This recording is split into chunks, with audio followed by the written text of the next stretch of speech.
જય શ્રી કૃષ્ણ વાલા વૈષ્ણવજનો, આજે આપણે સાંભળીશું કમલા એકાદશીની વાર્તા। પવિત્ર કાશી નગરીમાં એક બ્રાહ્મણ રહેતો હતો। તેને 5 પુત્રો હતા। પિતાની જેમ 4 પુત્રો પૂરા કર્મકાંડી અને વિદ્વાન હતા, જ્યારે 5મો પુત્ર જે સૌથી નાનો હતો એ ખૂબ જ લાડકોડમાં ઉછરેલો હોવાથી સ્વચ્છંદ અને દુરાચારી હતો। તેના મિત્રોના સંગથી તેની બુદ્ધિ ભ્રષ્ટ થઈ ગઈ હતી।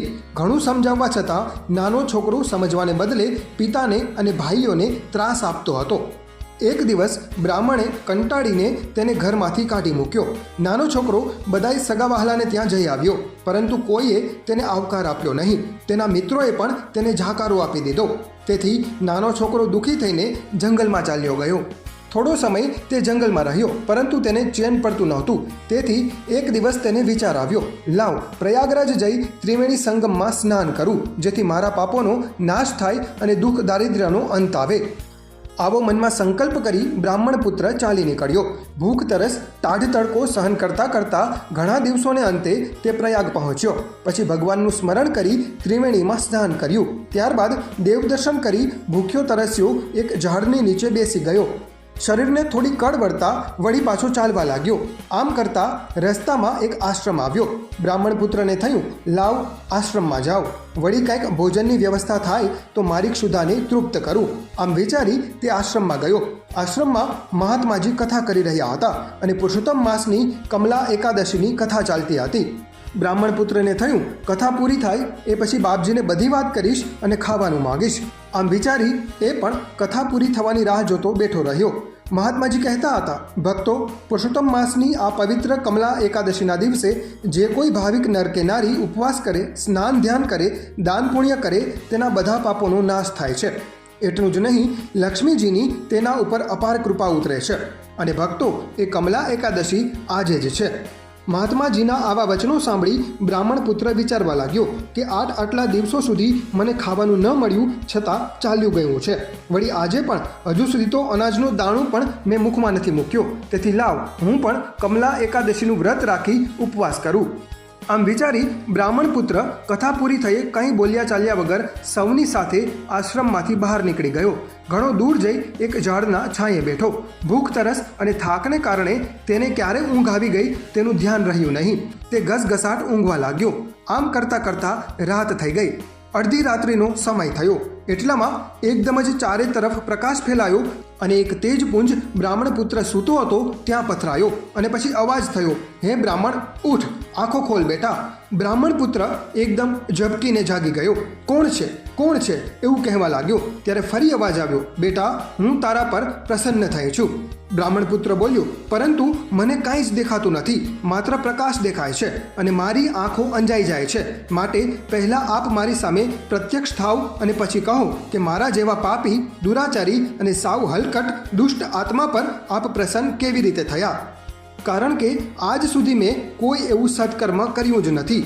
તેજપુંજમાંથી અવાજ આવ્યો, હે પુત્ર, હું લક્ષ્મી છું અને તે કરેલા કમલા એકાદશીના ઉપવાસથી તારા ઉપર પ્રસન્ન થઈ છું। એમ કહી લક્ષ્મીજી તેની પ્રત્યક્ષ થયા। બ્રાહ્મણ પુત્ર લક્ષ્મીજીને જોઈ ગદગદ થઈ ગયો। કહેવા લાગ્યો, માં, મને ક્ષમા કરો, મુજ પાપી દુરાચારીના કુકર્મોને માફ કરો માં, ક્ષમા કરો। તેની આંખોમાં આંસુ આવી ગયા। લક્ષ્મીજીએ કહ્યું, બેટા, ઉઠ, મારા કમલા એકાદશીના વ્રતના પ્રભાવે તારા પાપોનો ક્ષય થયો છે। તારું દુઃખ દારિદ્ર્ય આજથી પૂરું થાય છે। આજથી હું તારા વંશમાં સ્થિર થઈ કાયમ રહીશ, માટે શાંત થા। બોલ, બીજી કોઈ ઈચ્છા છે?